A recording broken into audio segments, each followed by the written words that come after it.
Bonjour à toutes, bonjour à tous, bienvenue dans ce nouvel épisode d'Éclat de conscience, réflexion et clés du quotidien. Aujourd'hui, on va s'attaquer à un mécanisme pour le plus souvent inconscient, mais qui est redoutable. Pourquoi, malgré toute la bonne volonté du monde, une partie de toi refuse de changer, de s'améliorer, d'aller plutôt vers quelque chose de positif?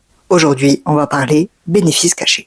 Avant d'entrer dans le vif du sujet, je t'invite à retrouver le quiz totalement gratuit pour savoir où tu en es concernant ton estime de soi aujourd'hui, mais aussi à t'abonner à la newsletter. Pourquoi je t'en parle, c'est parce qu'il y a des choses qui sont en train de se préparer en coulisses et évidemment les abonnés à la newsletter, qu'ils soient passés par le formulaire d'inscription ou par le quiz, seront les premiers informés. Et crois-moi que ça peut clairement t'intéresser. Comme d'habitude, tu retrouveras les liens dans la description juste en dessous, donc n'hésite pas à dérouler la barre. Et enfin, pour d'autres contenus, tu peux me rejoindre sur Instagram, parce que c'est là que je partage vraiment les choses du quotidien. Donc, n'hésite pas. Et là aussi, tu peux retrouver le lien dans la barre de description. Ok, c'est parti, on va enfin parler des bénéfices cachés. On a tous connu cette frustration où justement on se dit qu'on a compris, on a lu des livres, écouté des podcasts, consommé du contenu sur YouTube par exemple. Vraiment, on a fait tout ce qu'il était possible de faire. Globalement, tu comprends d'où viennent tes blocages. Ça, il n'y a pas trop de sujets. Généralement, on va dire que voilà, tout ça, ça t'a aidé à comprendre d'où viennent tes blocages. Et pourtant, même si tu as eu ta prise de conscience le dimanche, le lundi matin, on retourne dans les schémas dont on ne veut plus. Et en gros, à la fin, t'en as marre d'en avoir marre, en fait. Clairement, c'est littéralement ça. T'en as marre d'en avoir marre. Mais paradoxalement, il n'y a rien qui bouge, malgré tout ce que tu as pu mettre en place. Et comme je te l'ai dit, c'est pas un manque de volonté. La compréhension intellectuelle, c'est une étape. D'ailleurs, trop intellectualiser, c'est aussi un mécanisme d'autosabotage, mais ça, on en parlera une autre fois. Mais cette compréhension intellectuelle, elle ne suffit pas à passer à l'action parce qu'elle se heurte à un mur invisible, ton inconscient. En gros, ton inconscient, c'est un peu la cave de ta maison, tu vois. Mais ton cerveau, lui, c'est le gardien de ta survie. Son job, c'est pas que tu sois heureux ou heureuse, pas du tout, il en a rien à faire. Lui, il veut juste te garder en vie et en sécurité. Pour ton cerveau, le changement, même s'il est positif et que tu sais que ça va être positif pour toi, il le sait très bien, il a très bien compris, c'est perçu comme une menace car pour lui, il l'interprète comme quelque chose d'inconnu. À l'inverse, ton blocage actuel, même s'il est douloureux, est un terrain connu pour lui. Et donc, il est sécurisant. Ouais, c'est sympa. Et c'est là aussi que naissent les bénéfices cachés. Ce sont les petits avantages secrets, d'ailleurs, lorsqu'on en prend conscience, on peut souvent un petit peu se culpabiliser ou en avoir un petit peu honte. Je rappelle, il ne faut pas faire ça, ne vous jugez pas. Souvent, c'est très inconscient, d'accord? Donc, on se déculpabilise immédiatement. Je disais donc, ce sont les petits avantages secrets que ton cerveau trouve à te maintenir exactement là où tu en es aujourd'hui. Et ce, même si tu fais tous les efforts du monde pour changer de situation. Je vais te donner des exemples concrets de bénéfices cachés.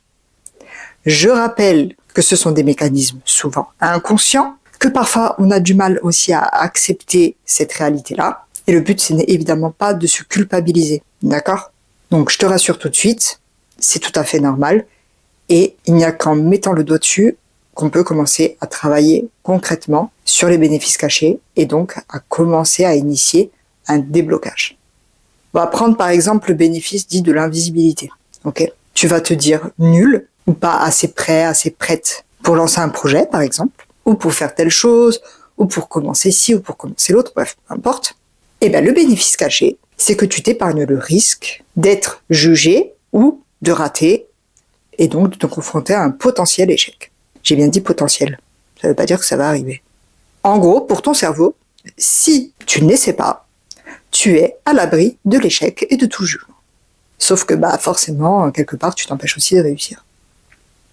Autre exemple concernant, on va dire, un peu cette pseudo-dévotion, je dis bien pseudo, tu t'oublies par exemple pour les autres en permanence. Tu fais toujours passer les besoins des autres, les autres en permanence avant toi. Même si demain c'est très désagréable pour toi et que ça te frustre et que rien ne va et que c'est même pas épanouissant pour toi. Ok. Le bénéfice caché, c'est d'avoir l'illusion de te rendre indispensable. En gros, c'est la stratégie de ton cerveau pour se donner l'illusion de garder le contrôle sur l'amour qu'il reçoit des autres, mais ça a également un lien concernant l'attention que les autres te portent. Autre exemple, le bénéfice dit de la plainte. Alors attention, on a le droit de se plaindre, hein, c'est pas le sujet. On a le droit, des fois. Mais c'est surtout le fait de rester dans une situation qui ne va pas, où on ne se sent pas bien, qui va permettre parfois d'obtenir l'empathie des autres et le soutien de l'entourage. Ton cerveau, complètement à ton insu, il se dit « si je vais bien, j'aurai plus cette attention des autres ». Évidemment, ce ne sont que des exemples, d'accord ? Tout le monde est différent, mais c'est juste pour t'expliquer les mécaniques des bénéfices d'y cacher. Et oui, c'est pas toujours confortable de constater qu'on en a. Surtout lorsque la situation ne nous convient pas, ne nous convient plus et qu'on essaie de s'en débarrasser. Pour sortir de là, parce que c'est ce qu'on veut, il faut être d'une honnêteté radicale envers soi. D'ailleurs, c'est ce que je fais au tout début de mon accompagnement. Par exemple, tous mes coachés sont passés tout de suite par là. C'est une des premières étapes, généralement, lors de l'accompagnement. Tous mes coachés y sont passés et je peux vous garantir qu'à partir de là, déjà, les déclics, ils étaient plus qu'impressionnants. Ça permet d'identifier les fondations. Maintenant, je vais t'inviter à te poser cette question. Si mon problème disparaît demain, qu'est-ce que je perds de sécurisant? De quoi devrais-je prendre la responsabilité que je n'assume pas aujourd'hui? Alors, je sais, ça peut paraître un petit peu... Mais je rappelle, on n'est pas là pour culpabiliser. Juste là pour mettre en lumière certains mécanismes. Et crois-moi que celui-ci, comme je te l'ai dit, il est redoutable. Tant qu'on n'a pas mis en lumière ce gain secondaire, ton cerveau, il continuera à freiner des cas de fer. En réalité, tu pourras mettre tout ce que tu veux en place. Lui, il continuera à rester sur le chemin actuel. Identifier tes bénéfices cachés, c'est pas t'auto-flageller et dire que tout est de ta faute. Pas du tout. C'est être honnête et commencer à arrêter de lutter contre soi pour enfin collaborer avec ses propres ressources. Déjà, de le reconnaître, c'est un immense pas. Donc, si tu en ressens le besoin, retourne un petit peu en arrière, pose-toi sincèrement la question que je t'ai posée et commence à observer quelles sont les réponses qui te viennent.